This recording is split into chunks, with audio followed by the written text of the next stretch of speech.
ভগবান তথাগত বুদ্ধের সময়কালে একটি ঘটনাকে উপলক্ষ করে আমার দেশনাটা শুরু করছি। দুই ভাই বোন, তারা পিতামাতার অত্যন্ত আদরের ছিল। তাদের মধ্যেও একে অপরের মধ্যে খুব সুন্দর সুসম্পর্ক বিদ্যমান ছিল। পিতামাতা মৃত্যুবরণ করার পর ভাই তার বোনকে খুব সযত্নে লালন পালন করছে। তো বোন বলছে, ভাই তোমার তো এখন বিবাহ করার উপযুক্ত সময় হয়েছে, তুমি বিবাহ বন্ধনে আবদ্ধ হও।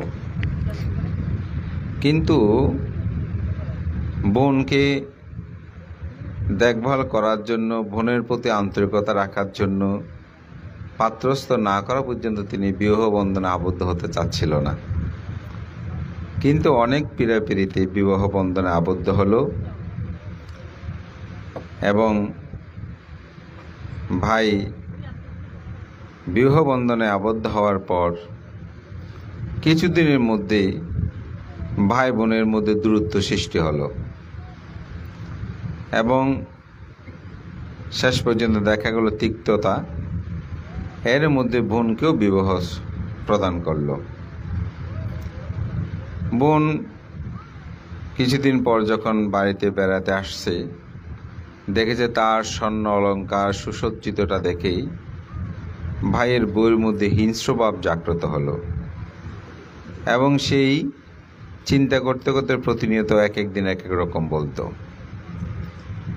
শ্বশুর বাড়িতে ফিরে গেল, কিন্তু তার স্বর্ণ অলঙ্কারের প্রতি ভাইয়ের অর্থাৎ তার বৌদির সেই লোভটি প্রশমিত হলো না। তাই সেই যখন সন্তান সম্ভাবনা হলো বোন, তো স্বাভাবিক ভাইয়ের ওখানে এসেছে। আপনারা দেখবেন আগেকার সময়ে অনেকের জন্ম কিন্তু মাতুলালয়ে, অর্থাৎ সন্তান সম্ভাবনা হলে নারীদেরকে বাপের বাড়ি বলা হয়, সেখানে পাঠিয়ে দিতে। যার কারণে অতীত আজকে থেকে যদি আপনি 40-50 বছর আগে হিসাব করেন, অনেকের জন্ম কিন্তু মামার বাড়িতে। তো সেই কারণে অনেকটা প্রাচীন সে নিয়মটাই বলা যায়, তাকে পাঠিয়ে দিল। এখন সেই প্রতিনিয়ত বোনের বিরুদ্ধে ভাইকে বিভিন্ন কথা বলতে শুরু করলো এবং এরকম করতে করতে বলছে, তোমার বোনের তো অনেক স্বর্ণ অলঙ্কার, তাকে বাঁচিয়ে রাখে লাভ কি, তাকে হত্যা করতে পারলেই ভালো হয়। তো প্রথমে বোনের প্রতি যেহেতু গভীর ভালোবাসা, রাজি না হলেও আস্তে আস্তে সে রাজি হয়ে গেল। এটি স্বাভাবিক। যখন আপনি প্রথমে চুরি করতে ভয় লাগে, পাপকর্ম করতে ভয় লাগে, কিন্তু যখন আপনি একটু একটু করবেন দেখবেন তার আর ভয় লাগে না, তখন পাপকে মধুময় মনে হয়। তো প্রথমে বোনের প্রতি ভালোবাসার গভীরতা থাকলেও কিন্তু এক একটা কথা বলতে বলতে যখন সে শুনতে শুনতে বোনের প্রতি সে খুব রুষ্ট হয়ে গেল। তো সেই একদিন চিন্তা করছে, যদি তার উত্তরাধিকারী হয়ে যায় তাহলে সম্পদ আদিও তার পাওয়া যাবে না। তাই এই সন্তান সম্ভাবনা সে বোনকে বিভিন্ন তুচ্ছ তাচ্ছিল্য অনেক ধরনের অপমান অপদস্থ করেছে, যাতে তার মানসিকগতভাবে বিকরগ্রস্ত হয়ে মৃত্যু, কিন্তু সেই সহ্য করে আছে।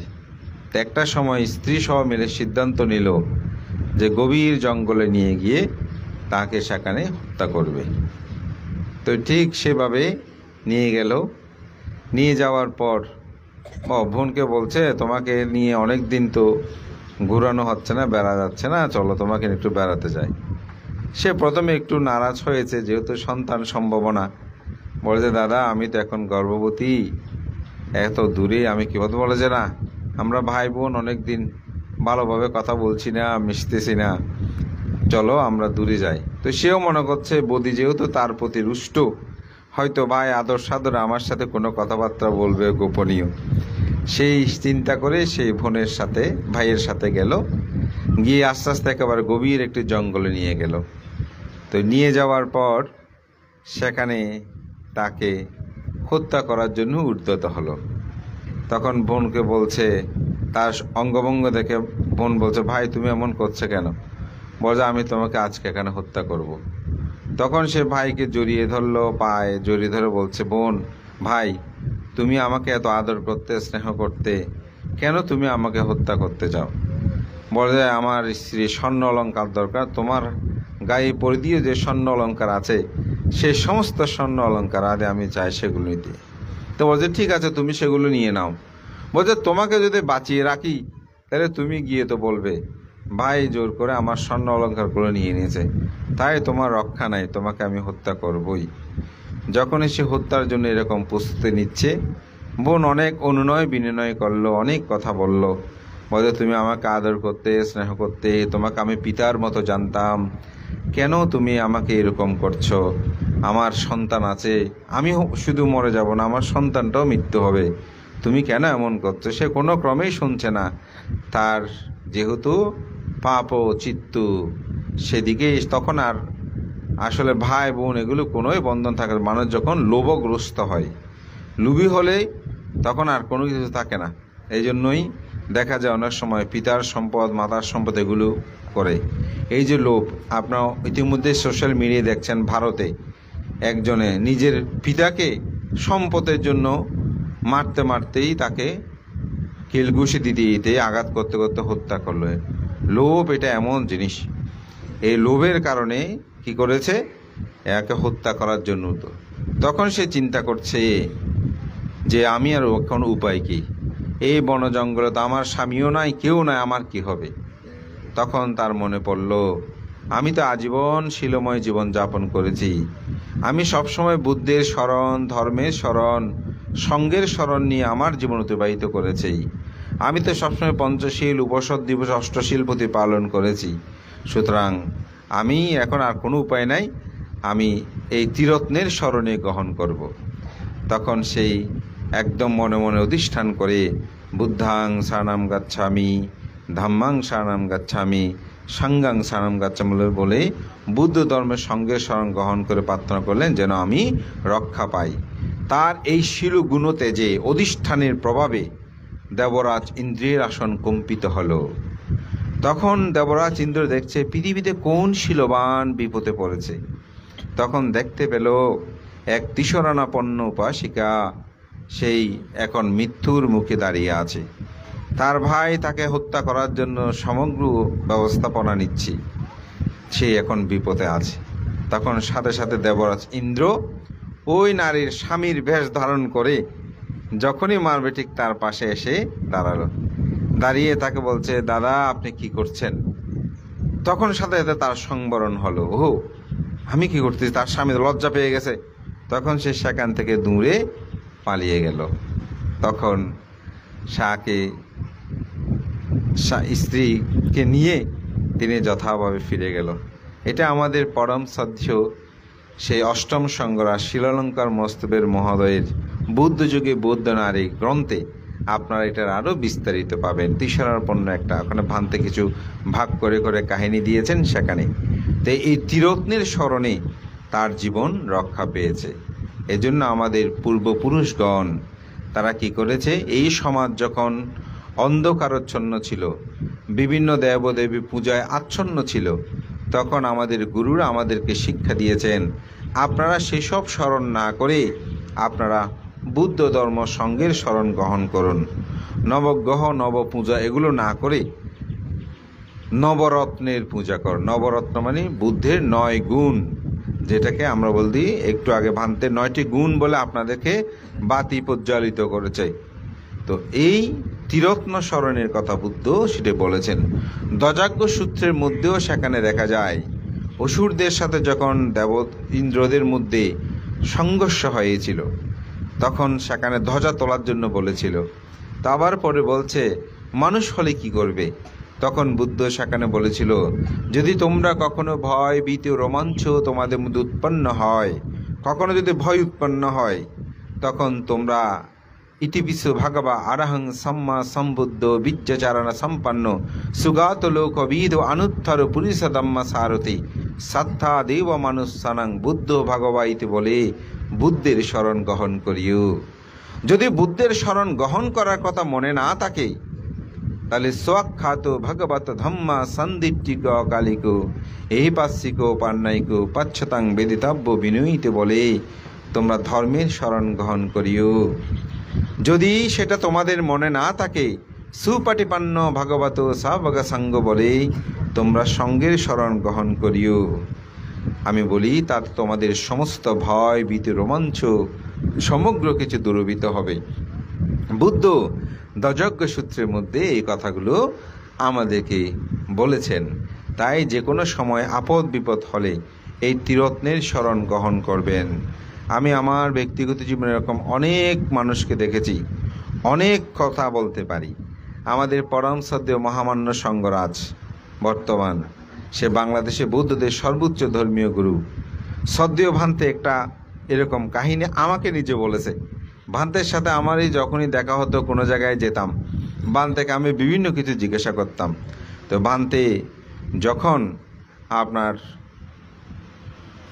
খাগড়াছড়িতে ছিল, তো সেই সময় ভান্তের একটা ঘটনা বলেছে যে এক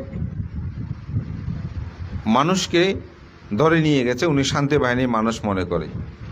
তো ওনাকে এখন এটাকে রাত্রে ওনাকে হত্যা করার জন্য নিয়ে গেছে। তো ওনাকে গুলি করবে, উনি নির্দোষ কিন্তু ওনাকে হত্যা করবে। তো উনি চিন্তা করছে আমার তো মৃত্যু হবেই আজকে রাতেই, আমাকে মেরে ফেলবে। তাদের কথোপকথন সে শুনেছে, বলে যে এখন আমি কি করব। হঠাৎ ওনার মনে পড়লো, হ্যাঁ যখন মরে যাব একটু বুদ্ধ ধর্মের সঙ্গে স্মরণ নিয়ে মরি। তো উনি কী করেছে, এই যতক্ষণ পর্যন্ত তাকে নিয়ে যায় ততক্ষণ বুদ্ধ ধর্ম সঙ্গের এই ত্রিরত্নের স্মরণ নিয়েছে ইতিপিছু, উনি মন্ত্র যা বলেছে তা সব। তো রাত যখন গভীর হলো, ওনাকে ফায়ার করার জন্য নিয়ে গেছে। নিয়ে যাওয়ার পিছ হাতা বাঁধা, উনি ওখানে দাঁড়িয়ে আছে, এখন গুলি করবে। তো খেয়ে কি গুলি করবে একটু সোশ্যাল মিডিয়া আমি বলছি না, বুঝে নেবেন আপনারা। তো যখন তাকে গুলি করেছে, প্রথম একটা ফায়ার দিল, গুলিটার নলের মুখে নাকি আটকে গেছে। দ্বিতীয়বার আবার ফায়ার দিল, ওইটা আবার মানে কাজ করতেছে না, অর্থাৎ রাইফেল ওইটা কাজ করতেছে না। তখন যিনি ওনাকে হত্যা করার জন্য এই প্রস্তুতি নিয়েছে, উনি ভাবতেছে বারবার এরকম, তৃতীয়বারও করলো, দেখা গেলো যে না মিস হয়ে যাচ্ছে। তখন ওনার মনের মধ্যে একটা সন্দেহ, অন্য ধর্মের হলেও সবার তো মানুষ। তো উনি বলছে, আসলে ওনার বড় অফিসারকে গিয়ে বলছে, স্যার আমাদের কোথায় বোধহয় ভুল হচ্ছে, আমি এই 3-4 বার ওনাকে ট্রাই করলাম হত্যার জন্য, একবার একটা সমস্যা হচ্ছে, এরকম তো হবার কথা নয়। বলছে ঠিক আছে, ওনাকে আর মারিও না। তো পরে গোপন তত্ত্বে খবর পেল আসলে তিনি এটার সাথে সম্পৃক্ত নয়, তো তাকে ছেড়ে দিল। তো তিনি সোজা বাড়িতে না গিয়ে আমাদের শ্রদ্ধেয় সঙ্গরাজ ভান্তের কাছে এসেছিলেন।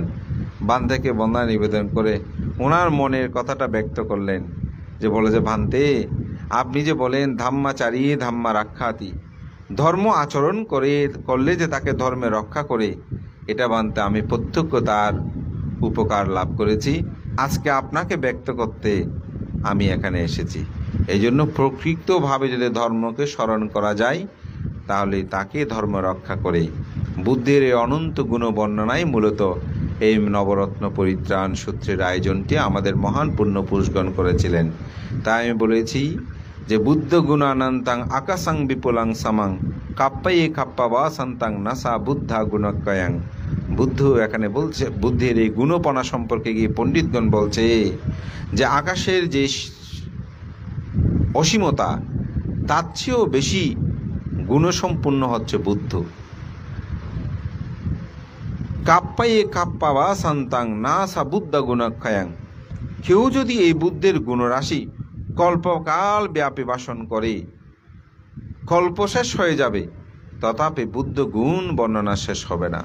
তো বুদ্ধের গুণকে উপলক্ষ করে পণ্ডিতগণ এই কথাটিই বলেছেন যে আকাশে বিপুল সমবুদ্ধির থেকে অধিক সে গুণ যদি কল্পকাল ব্যাপী কেউ ভাষণ করে, তথাপি বুদ্ধ গুণ বর্ণনা শেষ হবে না।